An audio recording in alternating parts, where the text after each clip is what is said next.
numbers or something. I know, I was But that's really- been going on but for that's- years. yeah. I know, but Right, but bus there's lane now- enforcement Now is a new this is thing. Right. So those are, lastly, I wanna, But there's also our tour in August, if you wanna talk about that. yeah, Angela, before you get to finish with bus lane enforcement, I don't know if I brought it up or somebody else, about when were they going to the cameras on the buses that the drivers could take or that would automatically? So that's what this, so legislation was passed that would increase the number, and it would take, it would not just require the enforcement through the cameras during certain hours, it would be at all times. There are automatic pictures, nobody has to touch a button, but they see, if the cameras sees somebody in the lane, they take a picture. The picture goes to City DOT. City DOT has a team of people that look through the picture to see what the circumstances were, if it's merited, and then it goes to a department, and maybe finance, maybe a different one, that's what part of that conversation I'll have, that issues the summonses. When is this supposed to happen? And they're happening now. Well, I can tell you that in the last 2 weeks, maybe 3 weeks since our last meeting, going down 2nd Avenue, the bus lanes are, which is an SBS route, Right. the bus lanes are almost constantly filled with trucks, with double parked cars. And every time that there is one, I ask the bus driver, do you have a camera on board? Do you have an automatic camera? And to a man or woman, a driver, they say no. Well, was just passed, Judy. It's just passed. So I ask the question again, and maybe we can find out, when are these cameras going to be installed? So that's one of the, they're being installed, from Yes, what I I know. understand, but we're working on getting somebody to talk to us about the whole thing. Okay, because it is really, it's getting, if there's nothing, it's getting worse. Yep, and that's the, part of the mayor's commitment. Well, we're gonna get somebody in to talk about it, who can talk about all of the different aspects, and we've already started. Yes. Hey, Right. Lisa, I just had a quick question. Was there any mention about increasing fines for violators of the bus lanes? There or is that- was, I think the first fine is $50. And then they're reducing it if you're a first time offender. Right, so there's a grace period, and then there's a reduction in the first fine, From and then it 150 to 50, I increases. think, and then it becomes incrementally, Yeah. the more we offenses really there are. have to move on Yeah. because we have a lot to do before Alex arrives. Right, so that is part of the conversation for the next, as we get more information. So I've just given out what we established many years ago, which was the guidelines for conduct at our meetings. I just wanted everyone to look at it, make sure you still think these are valid issues and this is the way the list should remain. Happy to add additions or deletions or whatever, but just wanted you to have a look at it so that you could be advised of this. And let me give the board report while you're looking at this, because we're gonna run out of time. We have so much to do, and there's so much to talk about in this board report. Yes. We were talking about the August meeting. Oh, the August field trip. Yeah. Just- Did you want to say something, or I will? Well, I'd asked about Coney Island, but that won't be ready for a year. There, What do you mean? The boardwalk's open and ready to serve people. real estate is doing some interesting things in stations that are being modeled in a lot of ways around turnstiles, which is at Columbus Circle. And they are, they've reached an agreement to open a Luna Park themed restaurant at Coney Yeah. Island Stillwell, but it won't be open for a year. Yeah, So- let's just say, That could be next year's. So it'll be hot dogs for lunch. That's right. Well, for me, it's Nathan's right Nathan's right Me, there. I can sleep till 8 o'clock. That's right there. So no, so we don't have a, okay. We might want to get a trip to show some of the new signal technology, not what we saw before, but other things that are being experimented with. I will ask about that. I will also ask about if by then we have received prototypes of any of the newer, like of the R211s or anything like that, if we could look at those. So I'm working on some of those possible issues. Edith? Could we possibly look at some of the stations that have been done with different monies? Look at, what they've done like the Central Park, or they're doing in Astoria. I'm just throwing out the thought that people may want to see what the differences are. Stations that have been, You mean the ESI? The ESIs versus the, et cetera. yeah, that's a possibility. since- Have we gotten, we've discussed the vacuum trains over many years.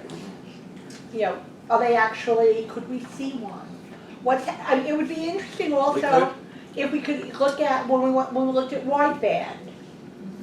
Where is that, this may not need to be a field trip, but it should be an opportunity at some point to look at what we discussed and seen, and have they actually been implemented or not?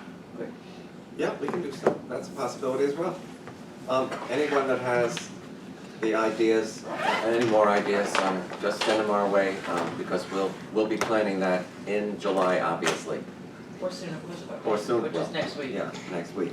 And can we throw in, we never did the bus forum, we haven't done a bus forum in years. That is true. We have got to get, Well, particularly with all this is going on, I don't know that we'll be in a position to do that until the acting person who is acting for Darrell, which is Craig Cipriano. right. what- but it's gonna take us 6 months to plan this by the time, Maybe I the mean, bus it'll be like the Well, Manhattan, that's, workshops will be going on by and the then. bus command center is another possible visit, obviously. Talking about buses, did we ever write a letter of commendation We do. for is it here, because we were all gonna sign it. Deborah's bringing copies that everybody can look at. Oh, good. Okay, so you may have heard Thank you. that there are some new MTA board members again. Still. We have And again, the State of New York's budget director, Rob Mojica, is now a member of the board and has already been tasked with looking into speeds limits on the commuter rails and the subways. Just like that. How did they get over the residency? they changed the law. They changed the law, Yeah. just like that. They made it They an made a ex new officio. county, Stuart. One ex officio. What? They made a new county for him. He's got his own county, it's the footprint of his How did they property. change it? What's the one now? Folks, we got a speaker coming, so you gotta let me get through What's this. the one now? The state budget director is ex officio, member of the board. I don't know how this will not have conflicts in some places, but we will find out, obviously. Yeah, it did start already. Linda Lacewell is another Cuomo appointee, of course, and Robert Lynn is the mayor's latest appointee. The mayor's fourth place, third new nominee, was not approved, so the mayor has a vacancy on the board at the moment. Who was this last name? Sorry? Who was the last? Robert Lynn, He Linn. was the city labor relations guy for years. Who There, wasn't approved, just out of interest? Right, that's what you just said. No, Robert Lynn was approved. Yeah. The other one Robert was- Lynn was approved. what's the name of the Michael person? Linton. No, Linton was removed. He was approved and then removed. Daniel Zavaria was not approved. Oh, right, the city's resiliency. The director. That's who it is. sustainability and Yeah. resiliency. Anyway, She's gone. She was herself. there was some ugly moments at some of the board meetings, particularly during finance. I hope this doesn't get repeated because it's getting a little tough to watch some of these meetings and the way people are speaking to each other. The governor's people obviously know that they're in the vast majority and they have the governor's backing, so some of them have not spoken to some staff members and agency presidents and others in the best way. Hopefully that will not continue. Maybe they need the memo. Maybe. You have heard about the rule of banning repeat offenders in the subways that was passed by the MTA board. Resolution. It's a resolution, obviously it doesn't have any real power until the legislature reconvenes in January and the issue. January. Yeah. Good Was gig, that the huh? resolution that was That's what they stuffed inside the board book? Yes, Yes. It has, obviously, the board cannot make law. That requires a legislative body. So the legislature, when they come back in January, I am sure the governor will move them to take this up. I think this is a good move. We don't need serial predators in the subways. Do we know how to identify them every time they come to the That's an issue, that one of these, well, there will be a lot more cameras installed. One of the things I agree with Commissioner Schwartz about is we should have cameras everywhere. That's an issue that we need to find out. If they're facial recognition, which it is not at all clear that they will be, that would help. You know, you might stop a terrorist from coming in as well. So it's apparently the L train revised project seems to be going very well. It is approximately a month to 2 months ahead of schedule, which is why for this weekend, for Pride celebrations, the L will be running normal 4-minute service during the weekend, as opposed to 20-minute headways. So obviously, this is working. Don't know exactly how long the shelf life will be. They claim it will be 100 years. That's what they claim. the independent person. Yeah, I'd like to be there. yeah, of course. If you live so long. Whoever's in office now won't have that issue to worry I about. don't think any of us will. Ed might still be in office. So, yeah, what would you like to? I've already given you the Atlantic ticket update. CBTC installation on the Queens Boulevard line is moving ahead. Unfortunately, and I asked the question, if you have it up and running from hypothetically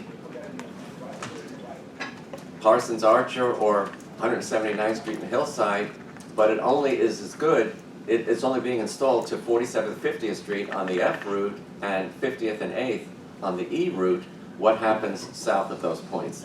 How can you run, you know, more service and then all of a sudden you're in the old signal territory again? That's what I asked about the A.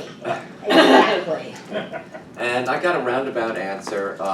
There could be some trains short-turned to make up for that.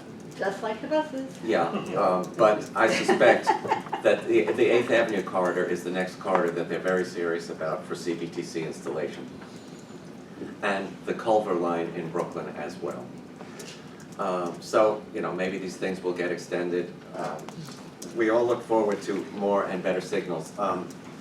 It was revealed again that ultra-wideband testing is going pretty well, and that could be a real hope for getting a much better, more efficient signal system at a fraction of the cost and a fraction of the time of installation, and which can be installed on any train, work train, vacuum train, passenger train, obviously. And Pete Tomlin gave an update on that, but at CPOC, not at Transit. Yes. And it was really encouraging. And CPOC just had so few board members there, and it's such an interesting and important committee, but since it happens at the end of a day of committee meetings, people leave. And, but the good news on that is they're hoping that it can be safety approved within a year, or in a year, so. You may have also heard or read about Commissioner and Transit Committee Chair Sarah Feinberg's initiative to have fare evaders shamed by having videos of them going through and then posting them on the MTA's website and other places. Both Chairman Foy and President Byford spoke in opposition to that plan yesterday at the press conference after the board meeting, so I would say that is not going to happen. That's a fair statement. I thought they were getting guillotined. That would be Guilt, violent. yeah. What was Brian for that? She thinks it would be a deterrent. Actually, for some folks, that would probably be a badge of honor. Yes, right. You know, they would flash themselves. When I saw Sarah Meyer, who was responsible for a lot of the slogans and boards and everything, I said to her, what about a board in the subways that says, think beating the fare is cool?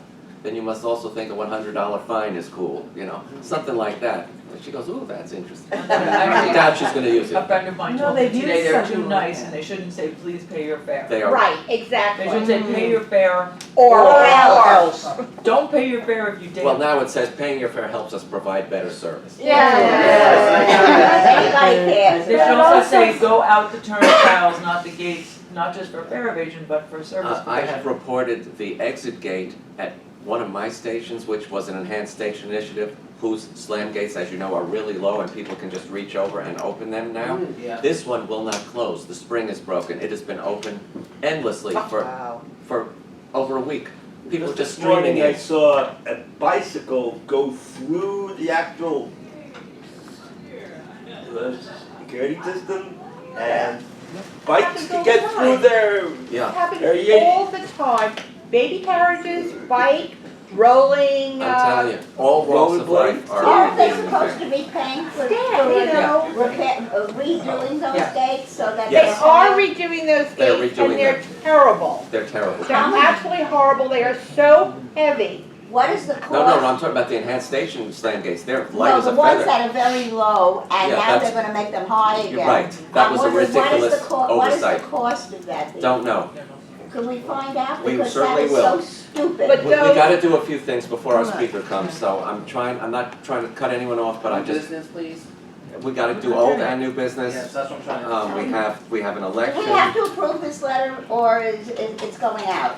The way- It went in. If- Or it Hasn't went out? gone out yet, if you have any Okay, then changes. may I was the one who asked for it. This is I just want to say, this is wonderful. It is a beautifully written letter. It expresses, I think, all of our sentiments.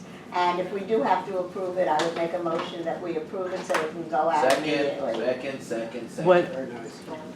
what I was gonna have everyone do, I've got a color copy of the letter, so if everyone does approve of it, you all can sign it before you leave today so that we Oh, we can. sign it, but pass Because it I around. want, Yeah, that's why what you don't wanted pass to do, it? right? Yeah, okay, so can we all approve it? I just did, I seconded Yeah. the motion. Any objections?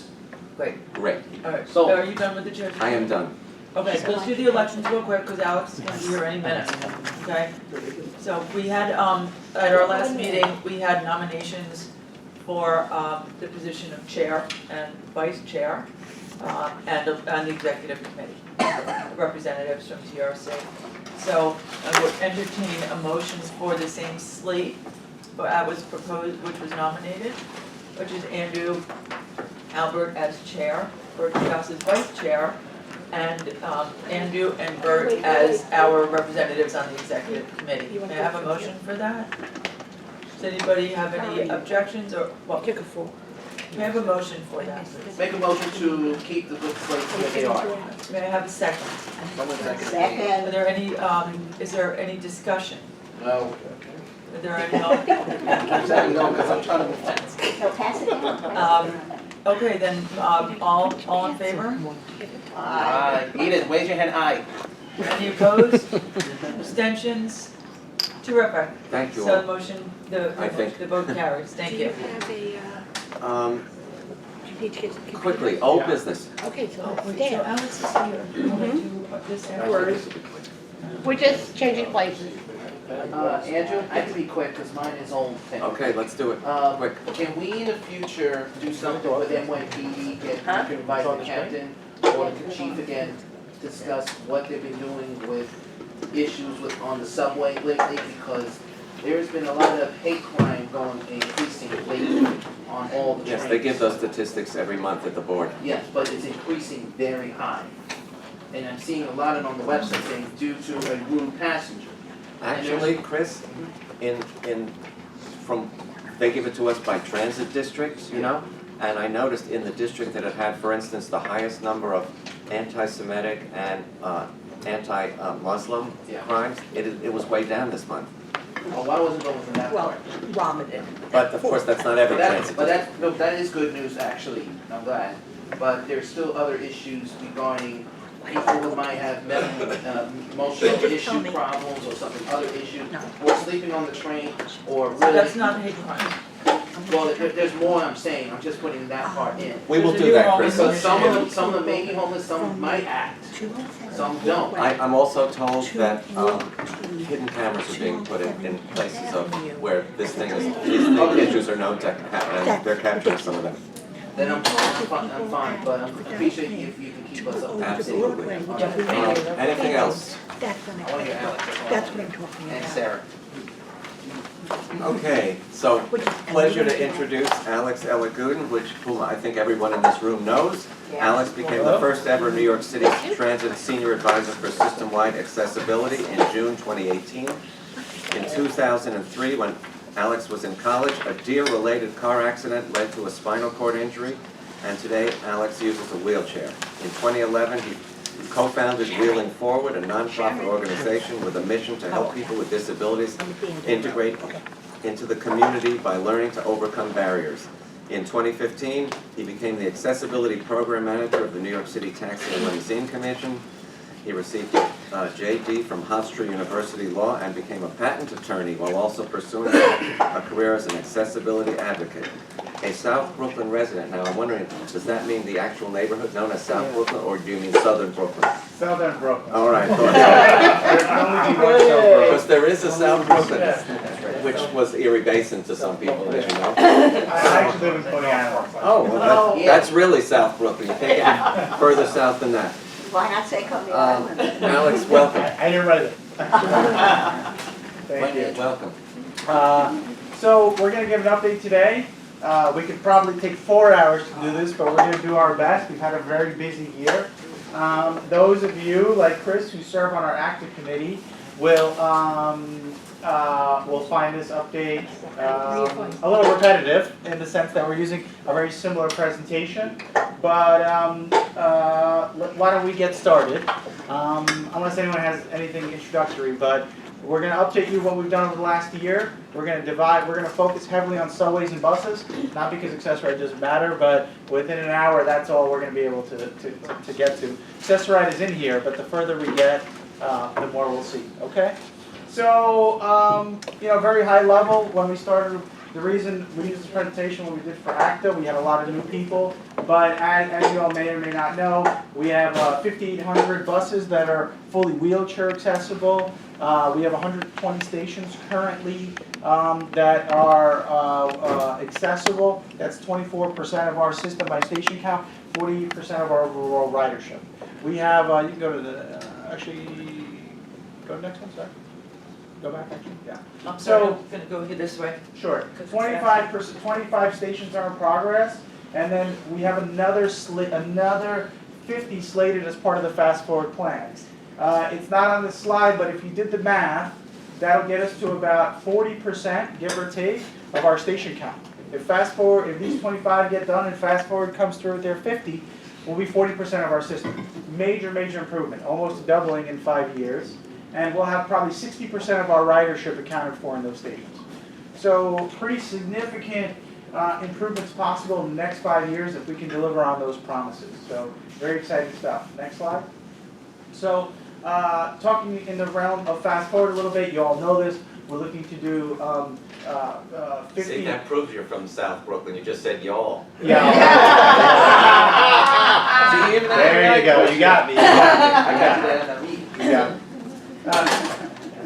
That might be. I spent some time in Bensonhurst. Maybe I could get up there. Enhanced training. I gotta say, in the last year, training has been a major, major focus of what we've done. The system-wide training is ready to go. Once all mandatory trainings kick in the next few months, all of our employees will go through the online online training.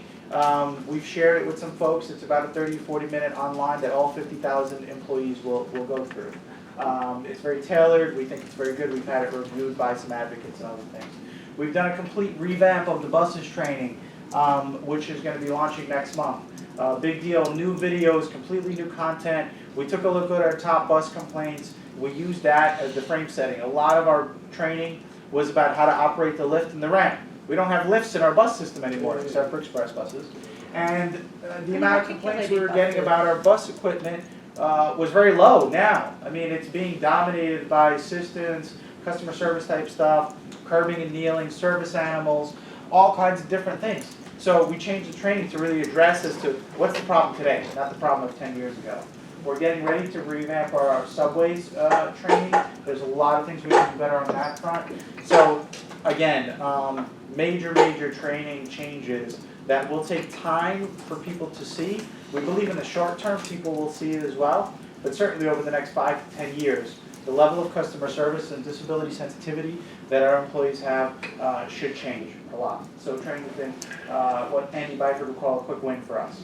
So better information, we're going to talk a ton about this over as we get further to this presentation, but we've spent the year making our elevator outage information more real time, making it more robust, alternative route, not just signage, but on the website, and I'll talk more and more about that. We've also we created an accessible travel guide. We've redone our accessible large print map. We issued the first accessible station priority subway map.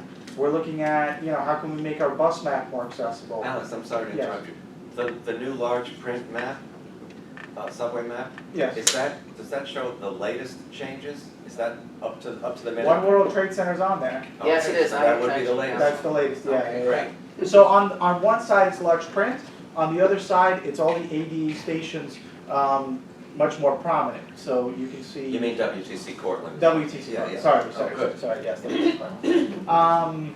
So, and we're working on it, we just released an accessibility contact page, so that folks don't necessarily have, you can go to mymta.info, the new one, /accessibility, go to contact, that allows, the whole world to contact us easier if you happen not to know my email address. We're revamping the accessibility page to give you more info on how to travel, but also more about the projects that you'll see today, which a lot of times the world doesn't know. So a lot about getting more information out there, upgrades to MyTA. Some of this is things we've done in the last year, but it's, again, progressive. We have many more changes to come in the next year. Go back one time, sir. More engagement with the community, and this is probably the one thing that I'm most proud of. As many of you know, you belong to many organizations. We have had more than 30, 40 meetings, more than that, with organizations specifically to get their feedback, to talk to them. We've made ourselves incredibly available. We've done dozens of ride-alongs, probably 25, with specific groups, whether it's blind, deaf, hard of hearing, people with mobility impairments. Go out there, look at the specific issues they talk about. It can be really difficult to identify an issue if we're sitting in a conference room, but if we got in the system, we would do that much better, and we've been really making ourselves available as a team. And when I say not just me, but the whole system-wide team, which is busy working as we do this. So, and I have Sarah with me today. So next, fast forward year one. Yep, there's that guy. Increasing, so just highlighting a couple things, we've really tried to become more transparent. We've created a first accessibility dashboard. This tracks reduced fare Metro card usage, bus lift usage, uptime of accessible subway pathways. This is a new metric. It's not every, where we aren't just tracking elevator availability, but what's the real truth about how easy or how often you can get to a platform. So what this metric takes into account is if there are 3 elevators on the way to the platform, and one of those goes out, then yes, you can't make it to that platform. That platform becomes unavailable. And we've gone back about a year or two with that. But at the same time, if there's a ramp like Coney Island, that's 100% available. You know what I mean? And if there's a redundant elevator, that's also almost 100% available because you can travel a different way. But I think it's a more true metric than just elevator availability. And we just released this, some time ago, so people kind of get it. But if you're a subway elevator buff, visit the dashboard. We've updated our elevator dashboard itself. We've put in much more honed-in data, specifically on station level, elevator level, borough level, very similar to the board report that Andrew you get, but we made it on the dashboard and we made it more dynamic. So that's one thing. So now, yes, we do get to report to the board every month. Next, customer service. So we've made a lot of changes to the MyMTA app. We're still making more, specifically in terms of how elevator status information is presented on there, how service information is presented on there. We released the MyAER app. We continue to make some improvements. I'll talk about it here, although I do talk about it a little bit more further in the presentation. Some of the things we're talking about in the MyMTA app are making the trip planner more robust. Yes, if an elevator is out when you're planning a trip planner will take it into account. If you put an accessible trip, then it will say, hey, don't go there. But it could be a lot more robust. And what does that mean? Sometimes if one elevator is out at Fulton, for example, we may take the whole station out, but that's not really true. So we're working with our algorithm and data teams to make it so accurate that if one elevator's out and it's taking out just the southbound AC train, that no, it's not going to take out the 4, 5, 6, or even the northbound AC train. So it's a data exercise, but it's incredibly important and will help that as well. On a little bit more long-term project, but still maybe only a year or two out, we're working on something called Pathways. This hasn't been fully publicly shared, but we're working on it, where Trip Planner could potentially not just tell you, take the A and the C train from Fulton to 191st. It would say, enter through exit A at the corner of Broadway and Fulton, walk down the L mezzanine, get to staircase L to the right, get on the train, go up there, get out, go left, go right. So not just station to station, but literally station environment type of instructions, which would help a lot. And that's a big feature that we're working on, not just for the app, but for how we do Trip Planner specifically. And another thing that we're doing specifically for MyMTA is, excuse me, is we want to try to get push notifications out there. We know specifically for those who are blind or even deaf that if there's a service alert or something, they're not always getting it in the same way. So if the MyMTA app had the push notification feature, if you signed up for certain types of alerts, a little window would come down from your phone and tell you. So you wouldn't have to go into the app to find it. It would notify you when there was a specific type of alert that you signed up for. Something you get with a lot of your apps, but the MyMTA app is not quite there yet. But we think will be a big game changer because getting information on our station, specifically for those who have sensory disabilities, is a challenge. It's not the most connected environment. It's a loud environment. Audio is good for others. Text is not good for others. So we want to use apps and other technology as much as we can, including screens on some of those we'll talk about as we get a little bit further down. But if alternate route signage is slowly but surely getting into the system, we're going to be releasing, I believe, a new version of alternate route signs that I'm super excited about. So it'll be a little bit more condensed, but there will be a little map at the bottom that will show you visually, not just words, how to follow the alternate route. So if that direction is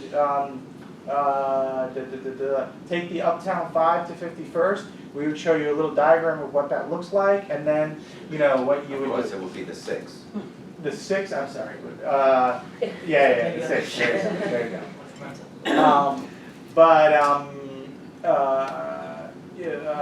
You know what I mean? So it'll be, we just want to add that visual element to it, but we're slowly but surely getting more alternate route signage out there. We also want to add the alternate route signage directly on our elevator status page. So if an elevator is out and you see it on the website, you can click on the alternate route. Which sounds simple, but is a little bit tricky, and we also haven't finished all the alternate routes. They are not straightforward at all, meaning trying to figure them out, and we go, route by route. So the accessible travel guide is another thing. You've all seen it. We're going to make